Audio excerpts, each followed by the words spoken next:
Imyaka ine irarangiye umukuru w'igihugu nyene icubahiro Varisito Ndayishimiye arongoye Uburundi n'abarundi. Imbere y'Imana mushobora byose, imbere y'abarundi bose bo bene igihugu, jewe Ndayishimiye Varisito umukuru w'igihugu c'Uburundi ndarahiye ko ntazotirigana ku masezerano y'ubumwe bw'abarundi, kwibwirizwa shingiro rya Repubulika y'u Burundi n'ayandi mabwirizwa, kandi ndemeye ko nzoharanira ntiziganya ineza y'u Burundi n'abarundi, nkubahiriza ubumwe bw'abarundi, amahoro n'ubutungane kuri bose. Ndemeye kurwanya ivyiyumviro n'ingendo y'ihonyabwoko no gukumirana, guharanira no guteza imbere agateka kazina muntu n'akabenegihugu bose, no kubahiriza imbibe no kwikukira kwa Repubulika y'u Burundi.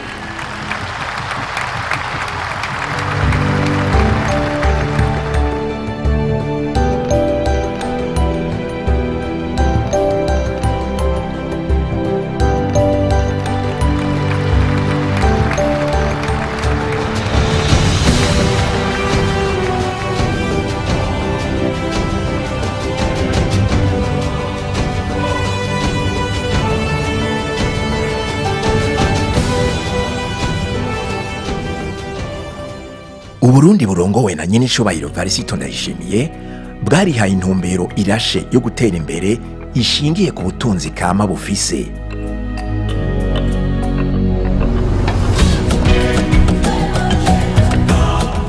Na cyane turanezerejwe n'aba bantu batwitayeho. Je novuga nti niba baduhera amashi kabisa, barakoze. Mu burimyi n'ubworozi byo soko ry'iterambere, nyene icubahiro Varisito Ndayishimiye yigisha yihereye ko mu gutanga akarorero keza imbere yuko ashikira abandi, akisunga iyerekwa ryiwe ry'uko umunwa wose woronka ico ufungura, umufuko wose nawo ukaronka amafaranga.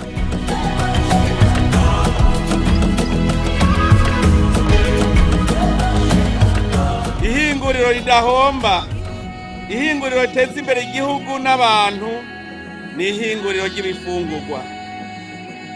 Kukaba nkako nta muntu adafungura ku munsi, kandi udafunguye ntaco wokora kuko hakora mu nda, kandi twese turazi yuko indi shonje itagira amatwi. Nyene icubahiro Varisito Ndayishimiye nayengeshanya guhimiriza bene gihugu gukorera mu makoperative. Kera abakozi ba leta bava ku kazi batanguranwa mu bubare, ugasaba ibereye ku marigara y'ububare, mugabo ubu baca baja gukora ibikorwa kugira ngo batanje akarorero kuko isuka koko itakiri bya bindi bavuga ngo no guhamba amaguru, ubona yuko isuka ni ihinguriro rikora indya. Dukoze ibifungurwa naho bya bindi twabara tumunwa wose utegeza kuronka ico ufungura, umva twebwe ntiturabaryi gusa, turavyironderera ivyo dufungura. Kubera ko kamo ka Sebarundi umwimbu w'ibigori warabonetse ku musesekara, leta igaheza ikagurira ibigori abarimyi ku giciro kibereye kugira ibatera intege.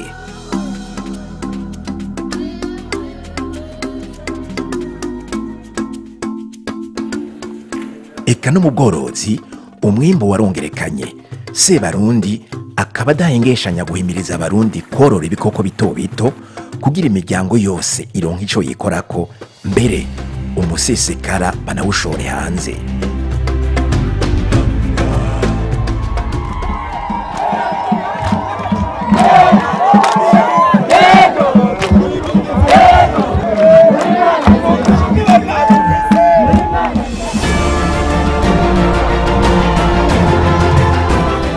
Umukuru w'igihugu nyene icubahiro Varisito Ndayishimiye yarerekanye ko inzira yo gutera imbere ari ukubanza gukangura bene igihugu guhinduka, bagakunda igihugu cabo, bagashira imbere intwari ibereye umwe wese aherereye.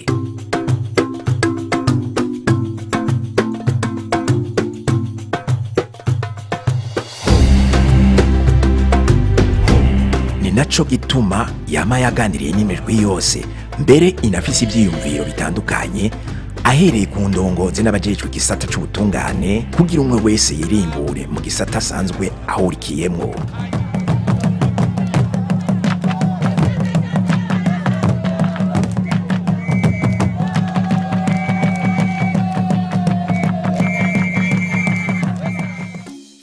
Igisata c'imigenderanire n'ayandi makungu carateye imbere cane. Mbere umukuru w'igihugu yamaze umwaka wose arongora umuryango w'ubumwe bwa Afrika EAC.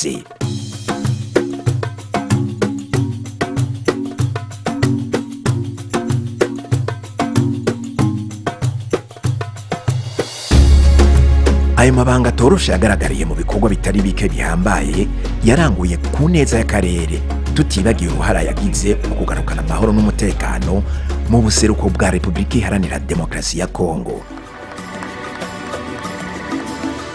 Asante sana, murakoze cyane.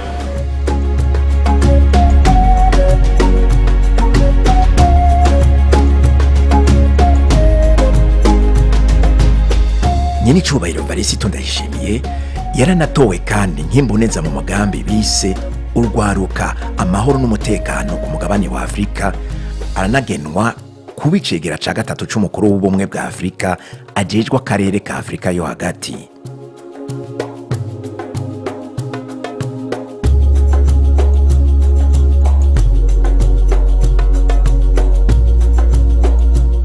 Igihugu c'u Burundi kirongowe na nyene cubahiro Varisito Ndayishimiye caragenwe bimwe biboneka ku rugero rwo hejuru.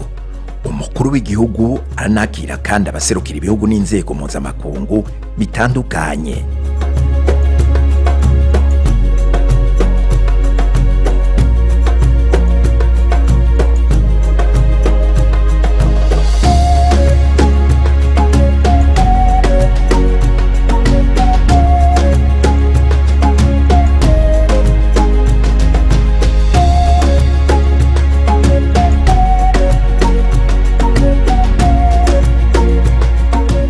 Umukuru w'igihugu nyene cubahiro Varisito Ndayishimiye yaritavye amanama mpuzamakungu atari make, Uburundi buranamenyekana ku ntambwe ishimishije.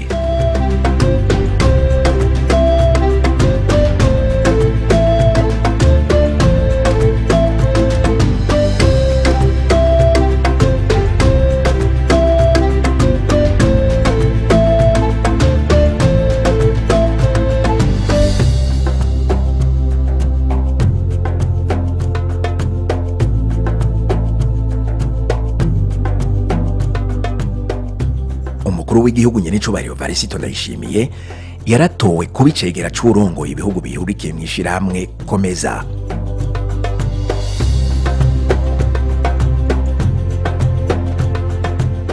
Mu bijanye n'iterambere, umukuru w'igihugu nyene cubahiro Varisito Ndayishimiye yarakoranije incabwenge z'u Burundi, abari mu gihugu n'abari hanze yaco, kugira ngo barabire hamwe icokogwa mu mwaka wa 2040 Uburundi buzoba ari igihugu cifashe, nayo mu mwaka wa 2060 kikaba igihugu giteye imbere. 2040 dukeneye Burundi, umurundi wese yifise. Hamwe umurundi yumva ko aroraniwe. Umukuru w'igihugu akaba rero ari ku kivi mu guhimiriza abarundi bose mu bisata vyose gutera indi ntambwe kugira Uburundi buzoshike ku ntumbero y'iyo mbona kazoza. Ibikorwa byinshi by'iterambere bikaba rero biriko birakogwa ku murindo udasanzwe kandi biteye igomwe.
umukuru w'igihugu ntiyibagira amahoro n'iterambere mu gihugu kuko ni karara mu ruganda ntibacure. Ingabo z'igihugu zikaba zama zarikanuye ku neza y'abarundi bose, eka mbere zikaba zidahengeshanya no kuja gufasha no mu makungu.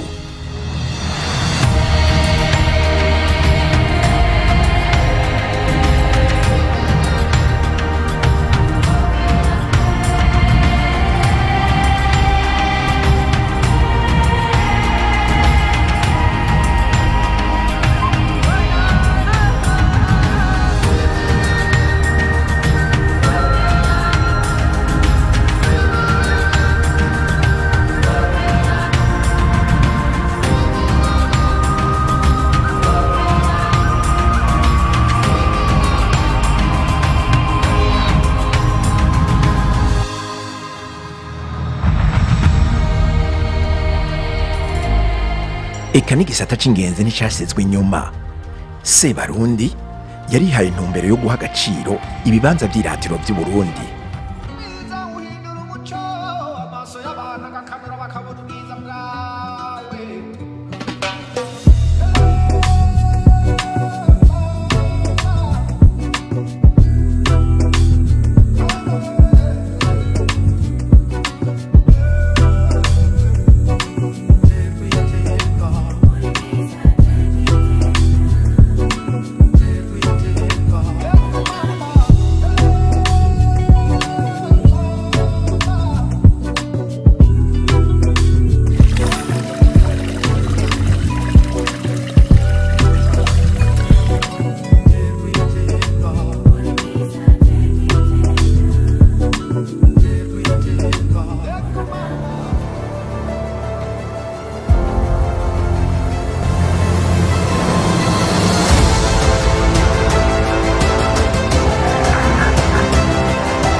Gihanga.